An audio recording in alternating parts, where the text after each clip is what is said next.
50대 초반 부부. 부인 이정희 씨는 영어학원 강사. 남편 김경호 씨는 공기업에 다니고 있다. 남편은 인터넷 모임을 통해서 아주 쉽게 바람을 피우는 스타일이다. 이 여자 저 여자 만나는 게 취미일 정도로 자유분방하지만 절대로 가정을 깰 마음은 없다. 두 아들이 모두 공부도 잘하고 작은 아들은 이제 고3이며 의대를 준비 중이다.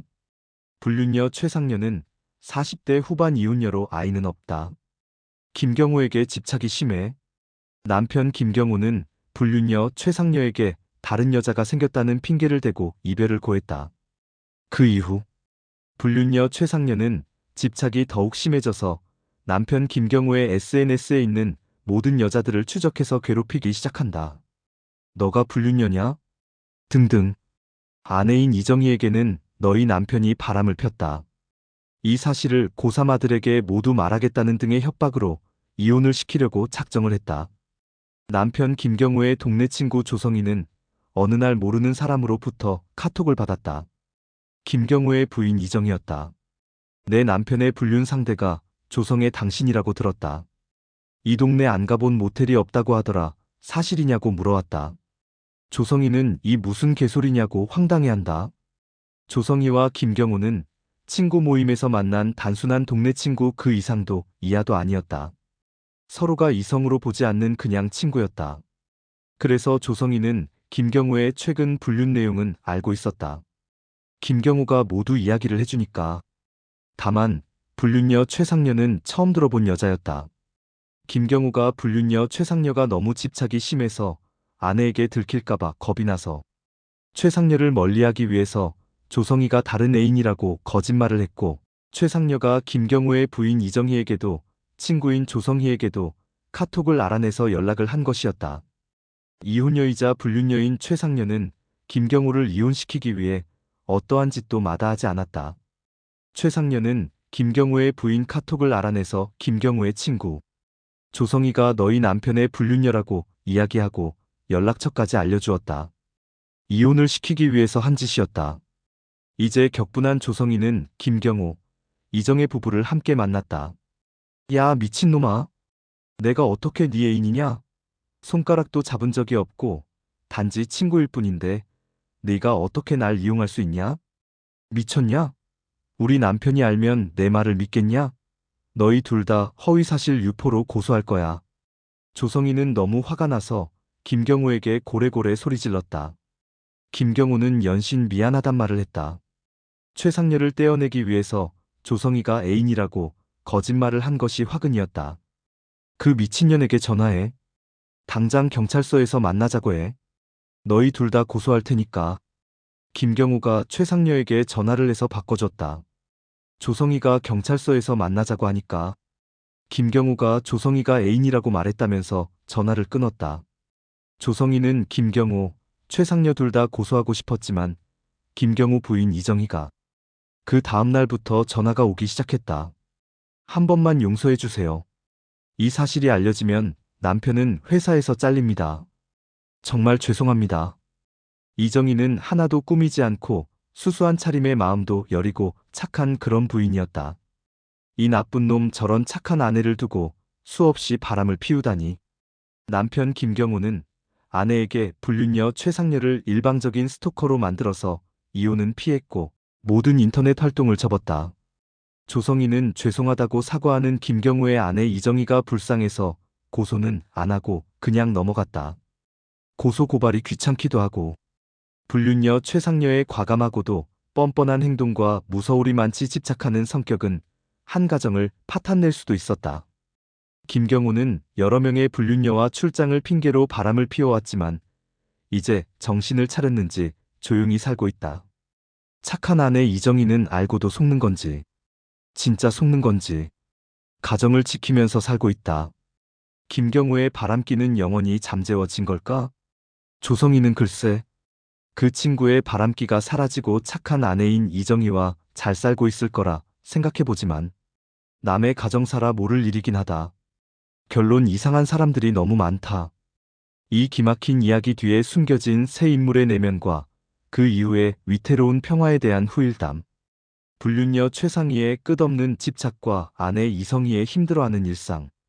이 기막힌 실화 이야기의 뒤편, 2026년 현재를 살아가는 새 인물의 일상과 내면을 심층적으로 재구성해 보았습니다. 1. 불륜녀 최상녀의 끝없는 집착 지옥으로 가는 초대장. 최상녀에게 김경호는 단순한 연인이 아닌 자신의 존재 가치를 증명할 마지막 동줄이었습니다. 이별 통보 이후 그녀의 일상은 오로지 파괴에 집중됩니다. 디지털 스토킹의 진화. 그녀는 이제 김경호의 SNS뿐만 아니라 아내 이정희가 근무하는 학원의 리뷰 게시판, 아들이 가고 싶어하는 의대 커뮤니티까지 뒤지기 시작합니다. 이 학원 강사 남편이 불륜남이다라는 암시적인 글을 올렸다 지우며 이정희의 피를 말립니다. 망상적 확신. 조성희가 경찰 조사를 언급하며 강하게 나왔음에도 최상녀는 경호가 협박당해서 저 여자를 방패막이로 쓰는 거야 라고 믿습니다. 그녀는 매일 밤 발신번호 표시 제한으로 전화를 걸어 아무 말 없이 숨소리만 들려주며 이 가정이 완전히 무너지기 전까지는 절대로 멈추지 않겠다는 기괴한 집착을 이어갑니다. 이 아내 이정희의 힘겨운 일상. 박제가 되어버린 천사. 이정희는 정말 속고 있는 걸까요? 2026년 현재 그녀의 일상은 가족이라는 성을 지키기 위한 처절한 연기 전쟁입니다. 알고도 묻어두는 지옥. 그녀는 남편의 휴대폰을 보지 않아도 압니다. 남편이 짓는 비굴한 미소가 반성이 아니라 위기를 모면한 안도감이라는 것을요. 하지만 고3 작은아들의 입시가 코앞입니다. 아들의 책상에 불륜 폭로글이 배달될까봐 그녀는 매일 아침 남편보다 먼저 우편함을 확인하고 경비실을 살핍니다. 영어 강사에 가면 학원에서는 아이들에게 미래를 가르치지만 집에 돌아오면 과거의 상처를 들춰낼까봐 입을 닫습니다. 그녀는 가끔 거울을 보며 화장기 없는 자신의 얼굴이 너무 초라해 울컥하지만 아들 대학만 보내고 나면 일하는 주문을 외우며 하루하루를 버팁니다. 그녀에게 집은 안식처가 아니라 언제 터질지 모르는 시한폭탄을 안고 사는 격전지입니다. 3. 남편 김경호의 내면과 이후의 행동. 사냥꾼의 휴식인가, 잠복인가. 공기업이라는 안정적인 직장과 화목한 가정이라는 타이틀을 지키기 위해 김경호는 자유분방한 취미를 잠시 접었습니다. 겁쟁이의 변신. 최상녀라는 미친 존재감을 겪으며 그는 처음으로 공포를 느꼈습니다. 사회적 매장과 아들의 의대 입시 실패라는 결과값이 자기 목을 조여오자 그는 일단 납작 엎드렸습니다. 퇴근 후 곧장 귀가하고 아내의 손을 잡고 산책을 하며 개과천선한 가장의 모습을 연기합니다. 잠재된 본능. 그러나 그의 내면은 여전히 자아비대 상태입니다. 내가 너무 매력적이어서 여자들이 이렇게 난리구나라는 착각은 버리지 못했습니다.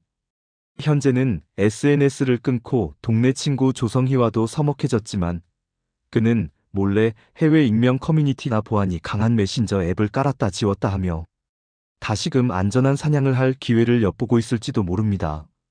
후일담. 조성희의 시선. 조성희는 가끔 그때의 일이 생각납니다. 그럴 때마다 조성희는 씁쓸해집니다. 과연 이 평화가 언제까지 갈 것인가? 김경호의 바람기는 사라진 것이 아니라 더 깊고 어두운 곳으로 숨어든 것뿐임을 직감하기 때문입니다. 결국 이 비극의 끝은 최상녀의 폭주가 멈추는 날이 아니라 아내 이정희가 아들의 입시라는 방패를 내려놓고 자신의 인생을 선택하는 날, 비로소 결말이 날 것입니다.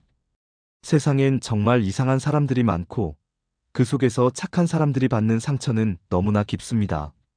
모두가 제정신으로 살기 힘든 세상, 그들의 가정에 평화가 깃들기를 바라지만 그것이 거짓 위에서의 평화라는 사실이 안타까울 뿐입니다. 1. 최상녀의 비뚤어진 승부욕. 가질 수 없다면 부수겠다. 최상녀에게 김경호는 단순한 사랑이 아닌 자신의 초라한 재혼 시장 가치를 증명할 전리품이었습니다. 이별 통보를 받은 순간 그녀의 머릿속엔 슬픔보다 감히 나를 버리고 다른 여자 조성희를 택해? 라는 모멸감이 앞섰습니다.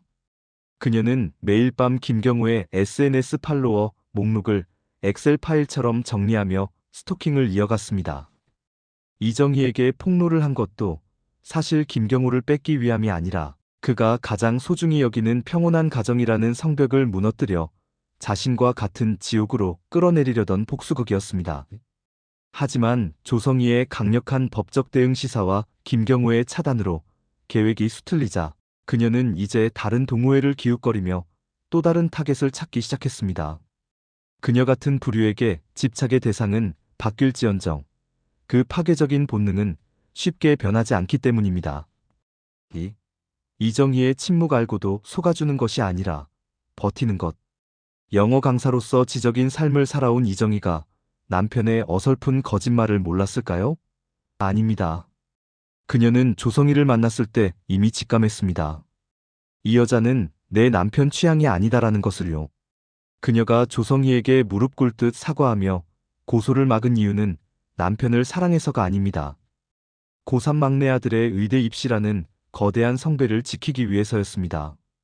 남편이 공기업에서 파면당하거나 추문에 휘말려 집안이 풍비박산 나는 것은 아들의 미래를 망치는 일이라 판단한 것이죠. 그녀는 밤마다 안방 문을 잠그고 혼자 영단어를 외우며 울분을 삭입니다. 그녀에게 현재의 결혼 생활은 로맨스가 아니라 아들의 성공을 위해 끝까지 완주해야 하는 비즈니스 파트너십에 가깝습니다. 3. 김경호의 내면 사냥꾼의 휴식인가, 은퇴인가? 김경호는 전형적인 자기애적 바람둥이입니다.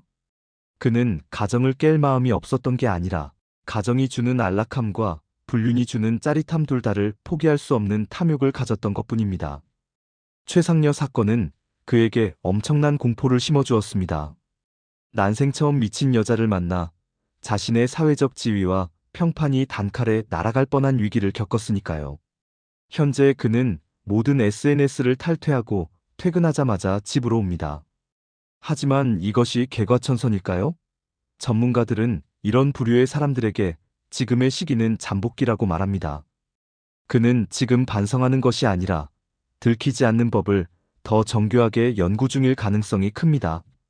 아내의 수수한 모습이 고맙기보다 가끔은 최상녀의 자극적인 집착이 그리워지는 순간마다 그는 몰래 숨겨둔 세컨드폰을 만지작거릴지도 모릅니다. 4. 1년 후의 풍경 또 다른 폭풍의 전조. 아들은 무사히 의대에 합격했습니다. 온 동네에 축하 현수막이 걸리고 김경호는 자식 잘 키운 성공한 가장 대접을 받으며 어깨를 으쓱거립니다. 이정희는 아들의 합격증을 받은 날 생전 처음으로 남편에게 말합니다. 경호 씨, 이제 아들도 대학 갔으니 우리 서류 정리할까? 남편은 경악합니다. 다 잊은 줄 알았던 아내가 칼날을 갈고 있었다는 사실에 말이죠. 김경호의 바람기가 영원히 잠재워졌는지는 중요하지 않게 되었습니다. 이제 칼자루는 참고 견뎠던 이정희가 쥐고 있으니까요. 결론. 세상에 공짜 점심은 없듯 김경호가 즐겼던 자유분방한 취미의 대가는 가장 잔인한 순간에 청구될 것입니다.